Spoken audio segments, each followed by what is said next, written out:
Bienvenue mes amis dans cette nouvelle session vidéo où nous sommes encore dehors pour profiter des dernières belles journées d'été. Je voudrais aujourd'hui voir avec vous, ou plus exactement continuer ce que nous avons commencé à observer ensemble la semaine dernière dans une vidéo qui avait sans doute bien commencé à faire bouger les lignes. Dans cette vidéo que j'intitulais « Cherchez et vous trouverez »,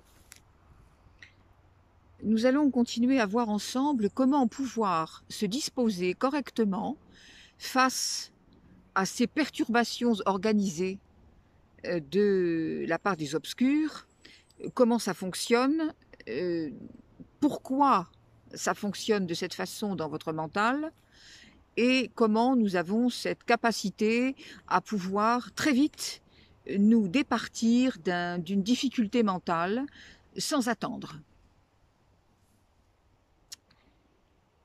Précisément, nous avions déjà souvent parlé ensemble aussi de cette fameuse manipulation perverse, et nous avions dit, nous allons le redire encore, pourquoi tant que l'être humain n'a pas compris de quoi il s'agit, tant qu'il n'a pas voulu admettre ce que c'est que cette manipulation perverse, la regarder droit dans les yeux, sans avoir peur, tant que l'être humain n'a pas compris comment ça fonctionne, à quel moment ça se manifeste, sous quelle forme, dans quelles conditions, par quels moyens, et surtout, tant que l'être humain n'a pas compris comment lui réagit par rapport à cela. Tant qu'on n'a pas compris ça, on ne peut rien faire. C'est vrai qu'on ne peut pas aller plus loin. On ne le peut pas. Parce que on reste dans ce sentiment de, ou plus exactement cette situation de dominant-dominé. On ne peut rien faire. Je voudrais vous faire entendre un exemple, peut-être, tout de suite, pour vous faire comprendre ce que m'expliquait l'une des personnes que j'accompagne en ce moment, qui a déjà énormément bougé dans la lumière, et qui pour autant me disait, voilà, j'ai reçu de la famille pendant les vacances, j'ai reçu notamment ma belle-fille avec sa petite fille, et j'ai été très choquée par quelque chose, parce que cet enfant, qui a une dizaine d'années, cet enfant est totalement perturbé par une mère extrêmement exigeante, qui la maintient dans une situation d'étude permanente. Donc il n'y a pas de jeu, il n'y a pas de décontraction, il n'y a pas d'enfance. Il faut penser, il faut réfléchir, il faut analyser, il faut, comment dirais-je, se cultiver, enfin bref. Elle me disait c'est très très lourd pour cet enfant, et j'étais vraiment perturbée par cela. Et je lui ai dit, attention, ça fait aussi partie des pièges des obscurs, qui, naturellement, comme nous l'avions également souvent évoqué, ici, dans ces vidéos, nous avions évoqué que tous ceux qui évoluent très loin déjà, qui par conséquent ne sont plus disponibles pour répondre aux peurs organisées dans la conscience de masse, eh bien ceux-là, on les prend par des petits détails de la personnalité, de la sensibilité, où ils restent encore, évidemment, pourquoi pas, peut-être vulnérables, et en tout cas peuvent tomber justement dans des situations où ils vont émettre des basses fréquences. Alors, on avait vu ça, je me rappelle, on avait dit pour les animaux, hein, on vous prend par ce qu'il y a encore chez vous de très fragile. Et là, cette dame, évidemment, me dit, pour sa petite fille, c'est très compliqué. Donc, je lui explique que c'est un piège dans lequel il ne faut pas qu'elle tombe, parce que si elle a bien compris qui elle est, si elle est bien en connaissance des 5 points fondamentaux que tout être doit connaître pour élever sa conscience, on va en reparler dans 2 minutes, si on est bien conscient de qui on est, vous comprenez que votre belle-fille est une personne qui est en recherche elle-même. Alors peut-être qu'elle est en soutenance des obscurs, c'est possible, mais vous n'avez pas à vous occuper de ça. Vous avez simplement à voir qu'elle joue un rôle, exactement comme chacun d'entre nous, comment dirais-je, chacun tient sa place, que ce soit au niveau de l'ombre ou au niveau de la lumière. Il y a des raisons à tout. Parce que, donc j'explique à cette dame, si votre belle-fille ne peut pas comprendre les choses avec plus de souplesse et plus d'amour pour son enfant, eh bien, c'est pour élever la lumière, c'est pour éveiller la lumière, aussi bien chez sa fille, on va le voir aussi dans 2 secondes, qu'aussi bien chez vous, qui voyez cela et qui êtes choqués. Donc, il faut bien comprendre que devant la manipulation perverse, on ne peut absolument pas se battre ou essayer d'expliquer quelque chose. Hein. On a bien dit, on ne négocie pas, on ne raisonne pas, on ne fait rien de tout ça. Donc, je lui dis, voilà, il faut que vous appreniez à mettre la neutralité sur vous et sur tous ceux qui vous entourent et qui ont peut-être effectivement des comportements parfaitement choquants. Vous êtes là justement pour apprendre à ne plus être choqué, mais pour regarder ce qui se passe. Parce que si vous le regardez avec votre regard humain, vous allez tomber. Si vous le regardez avec le regard de l'âme, avec laquelle vous devriez avoir déjà maintenant fusionné, eh bien là, vous n'êtes plus choqué. Vous regardez les choses en sagesse. C'est pourquoi j'ai intitulé cette vidéo par le regard divin. Avec le regard divin, qu'est-ce qu'on peut faire? De nouveau, de différent, de plus haut. Et pour reprendre le cas de cette petite fille, je dis à cette dame, eh bien, regardez comme votre petite fille aussi, au lieu de souffrir pour elle, regardez comme elle a choisi de venir dans cette famille. Pourquoi elle a choisi cela? Mais parce qu'elle est en train de se former. Elle ne souffre pas plus que cela. Quelque part, elle est guidée pour évoluer dans ce système, effectivement, tout à fait restrictif et limitant, mais elle a sa raison d'être. Rien n'arrive par hasard. Donc demain, quand elle va être adulte, elle va pouvoir se servir de ça, si elle le peut, pour grandir et ouvrir sa conscience autrement, sachant effectivement que au contact de la manipulation perverse dès l'enfance, le venin qu'elle aura côtoyé l'aura faite devenir antidote elle-même. Donc, je dis à cette personne, au lieu d'être choqué, au lieu d'être triste, réjouissez-vous de ce qui arrive. Parce que vous, ça vous fait regarder les choses telles qu'il faut les voir, et non pas sous l'aspect humain limité. Vous savez très bien que votre mental ne vous fera aller que dans des zones qui sont déjà totalement imprégnées de savoirs limitants et des perceptions subjectives desquelles vous l'avez instruit. Donc n'allez pas là-dedans. Je lui dis simplement, apprenez ce qu'est l'amour inconditionnel, regardez, réjouissez-vous d'une part que ça vous a fait comprendre les choses, et puis deuxièmement, que ça a soulagé aussi cette petite fille, parce que quelque part, lorsque vous pensez cela, eh bien, vous l'aidez dans votre propre énergie à peut-être elle-même, même si elle le fait inconsciemment, eh bien, elle va quand même comprendre les choses autrement pour elle-même. C'est joli, non? Donc, quand il y a quelque chose qui nous dérange, quand on est perturbé par un souci mental, une contrariété, bien souvent, il faut savoir que c'est parce que ça nous ramène à quelque chose qui nous parle d'un problème en nous qui n'a pas été réglé, Attention, tout est fait aujourd'hui pour nous ramener aux peurs, pour nous ramener aux infantilismes, et c'est pour ça d'ailleurs que les obscurs cherchent à infantiliser les gens, bien entendu, c'est-à-dire les humilier, les placer devant des circonstances de comparaison, de compétition, etc. Bien. Et puis les peurs, évidemment, comme les petits-enfants, qui sont dépendants d'un système extérieur et qui n'osent pas prendre leur autonomie. Ça, on en avait déjà parlé. Donc voilà, on remet tout ça, chaque fois qu'il y a un souci, c'est quand même un signe très très marquant, comme un signal d'alarme qui sonne en nous pour nous faire nous rendre compte de qui nous sommes véritablement. Alors on remet tout ça dans la sphère de création, de transformation du créateur, et puis les choses évidemment se stabilisent.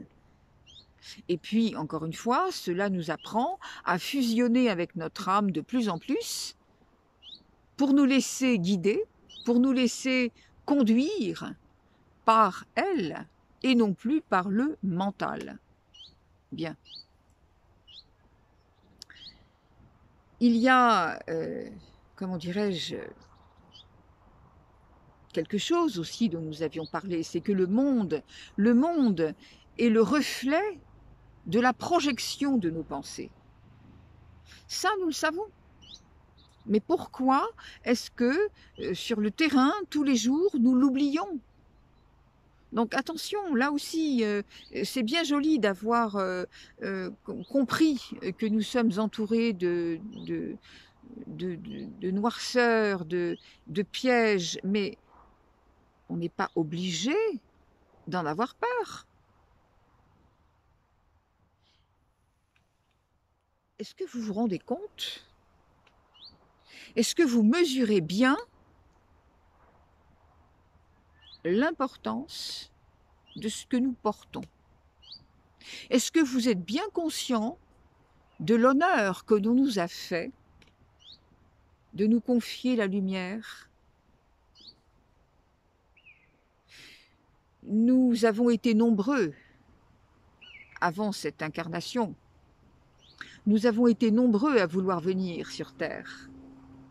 On n'a pas tous été autorisés à le faire, ici, maintenant, dans cette période précise, parce que nous savions que tous ceux qui allaient s'incarner aujourd'hui étaient de nature à pouvoir aider leurs frères de la Terre encore endormis à se réveiller. Et ça, c'est pas n'importe quel travail.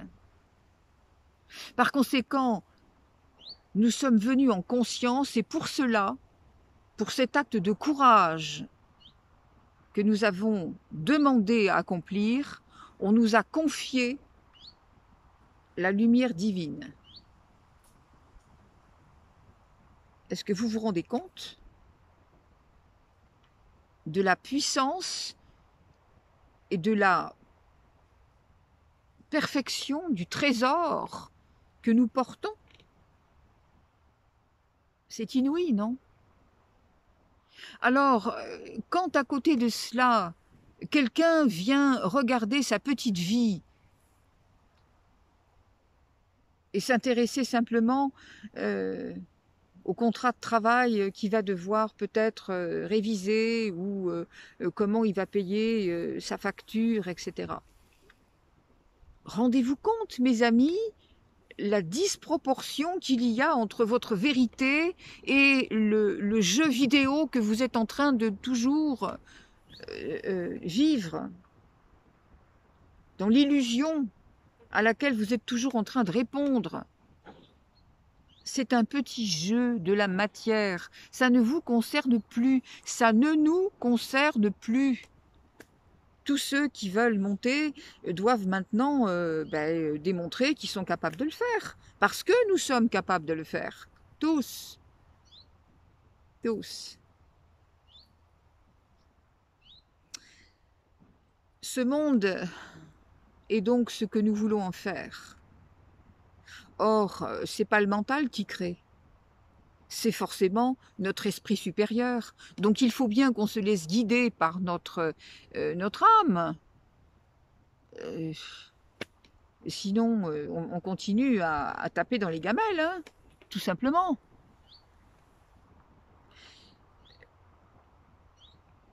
L'être humain doit vraiment se réveiller. Se réveiller, c'est pas juste avoir compris comment ça fonctionne. Se réveiller, c'est dire maintenant j'agis avec le regard du Créateur, c'est-à-dire en sagesse, c'est-à-dire en hauteur.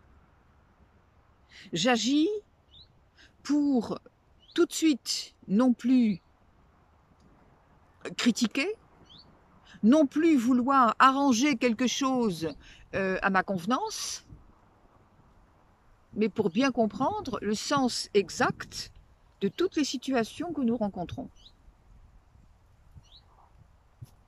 Bien évidemment, cette manipulation perverse, elle est partout. Quand vous avez décelé quelque chose, surtout chez ceux qui se disent spirituels, c'est intéressant. De toute façon, les autres ne peuvent pas comprendre. Alors, mais ceux qui se disent spirituels et qui font des choses totalement à côté de la plaque, alors quand quelqu'un dit, bah, dites donc quand même, vous croyez pas que vous auriez pu faire autrement là, vous qui vous dites spirituel? Alors là, quand la personne se sent démasquée, c'est curieux, il y a une petite phrase qui revient toujours, qui m'amuse énormément, parce qu'elle est symptomatique. Vous allez voir, on vous dit, ah mais vous êtes dans le jugement. C'est très intéressant. Chaque fois qu'on vous dit ça, méfiez-vous, hein, que ce soit là aussi une sonnette d'alarme. Parce que véritablement, quand on vous dit que vous êtes dans le jugement, ça sent pas bon là. Vous ne pouvez pas être dans le jugement lorsque vous dénoncez quelque chose à bon escient. C'est-à-dire que faut faire la différence quand même entre un constat et un jugement. Alors c'est vrai que la frontière est infime, hein. Dans le constat, on voit la même chose que dans le jugement, mais sauf que dans le constat, il n'y a pas de prolongement de la pensée. Le jugement, c'est le constat vu par l'œil humain. Et le constat qui reste constat, c'est-à-dire, voilà, je mets tout par terre, ça va ici, ça va là-bas, et donc ça, c'est pas en place, ça, c'est pas un jugement. C'est juste le regard du Créateur qui dit maintenant, je suis là pour illuminer toute chose, je suis là pour mettre de l'ordre divin en toute chose, je suis là pour rectifier ce qui a été déformé, je suis là pour embellir ce que l'on a voulu avilir. Par conséquent, qu'est-ce qu'on fait dans ces cas-là? On n'est pas dans le jugement. On dit une vérité. Ah ben oui, mais la vérité ne libère que ceux qui sont prêts à être libérés. Ceux qui veulent continuer comme avant avec l'esprit du mental, ils vous disent « Ah, vous êtes dans le jugement ». Ça les embête de regarder la vérité là où elle est. Ça les embête parce qu'ils se disent « Je ne suis pas capable de faire face ». Donc, toujours pareil, hein, le regard humain qui retombe dans ah, on m'a dit quelque chose qui m'a froissé ». Ça n'a pas à vous froisser. Vous n'avez pas à vous occuper de ce que pensent de vous les autres. Par contre, vous devez être aussi disponible à recevoir un conseil. On n'est pas, je veux dire, on n'est pas tous parfaits, hein. C'est normal, on peut s'améliorer. Donc vous voyez, c'est cette perception qui doit changer chez vous, qui vous empêche de retomber à chaque fois dans « Ah, j'ai vu ça, donc c'est ça que ça veut dire ». Mais non, bien sûr que non.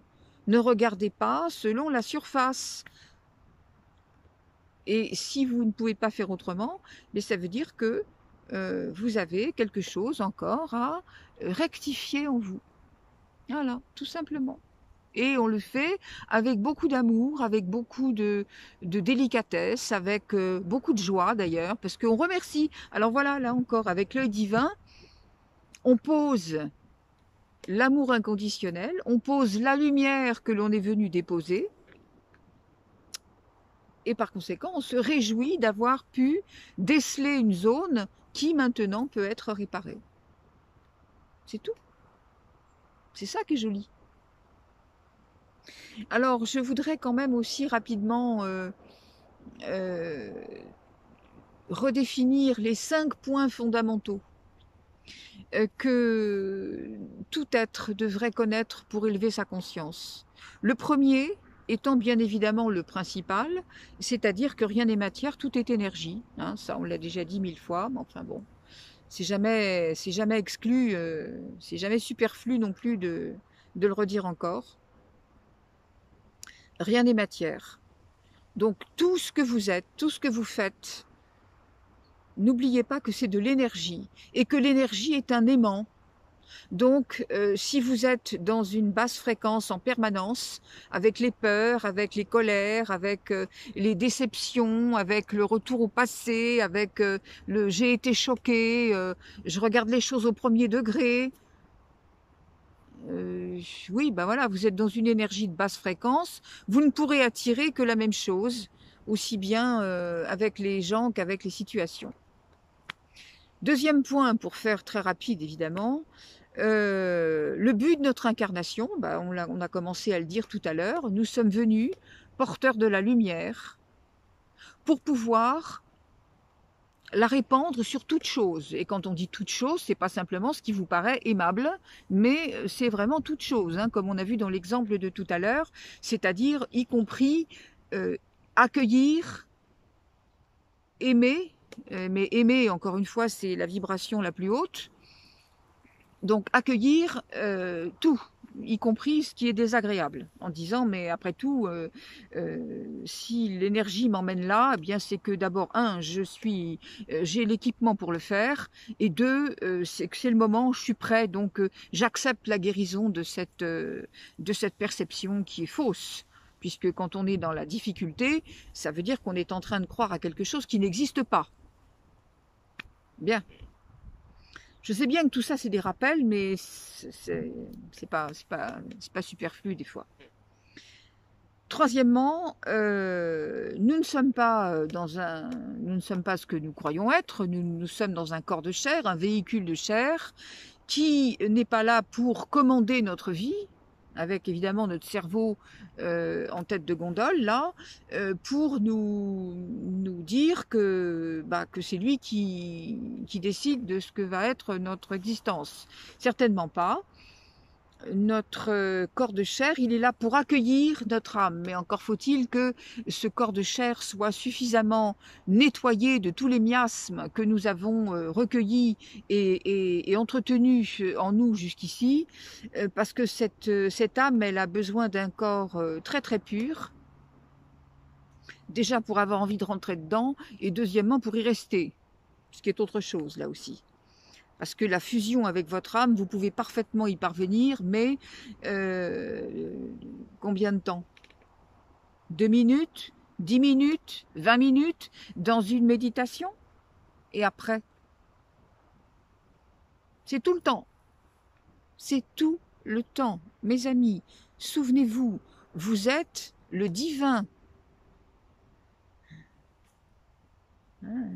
Voilà. Quatrième point, la séparation n'existe pas.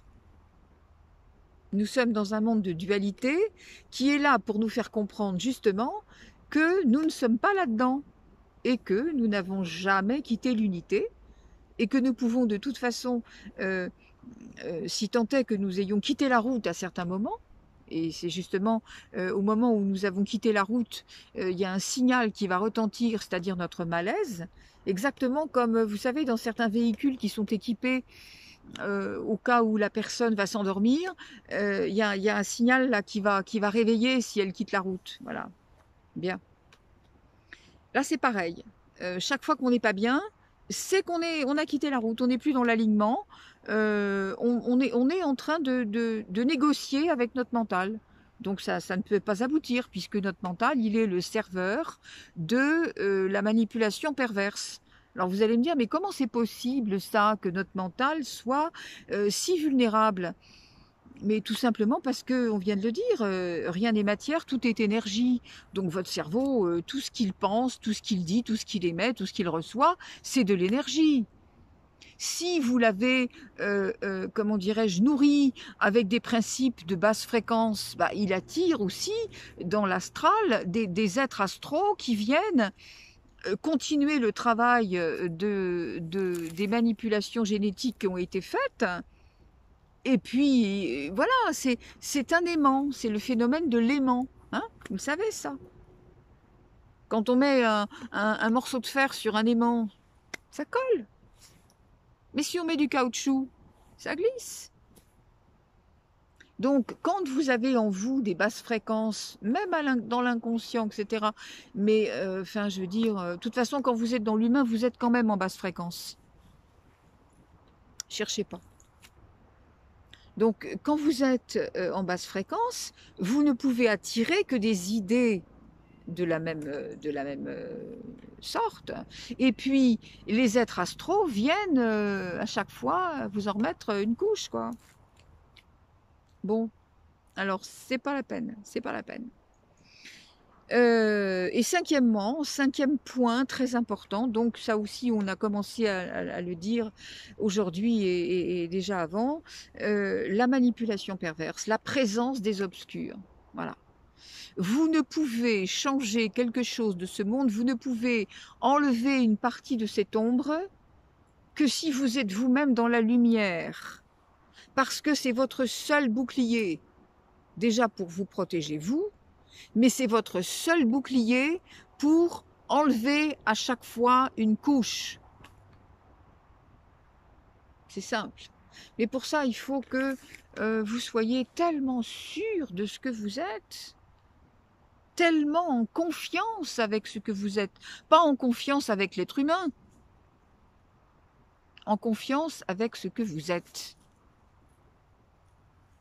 Je vais m'arrêter là, mes amis, parce que je crois que je vais avoir un problème de réseau et je vais donc m'interrompre ici avant d'être coupée de force. Je vous remercie, je vous dis à très bientôt. Restez sur tous ces points que nous avons évoqués ensemble et s'il vous plaît, ne vous laissez plus jamais déstabiliser. Quand vous êtes en déstabilisation, cela veut dire que vous êtes en décalage, vous avez quitté la route. Rappelez-vous qui vous êtes, chacun en est capable. Je vous remercie, je vous dis à très bientôt.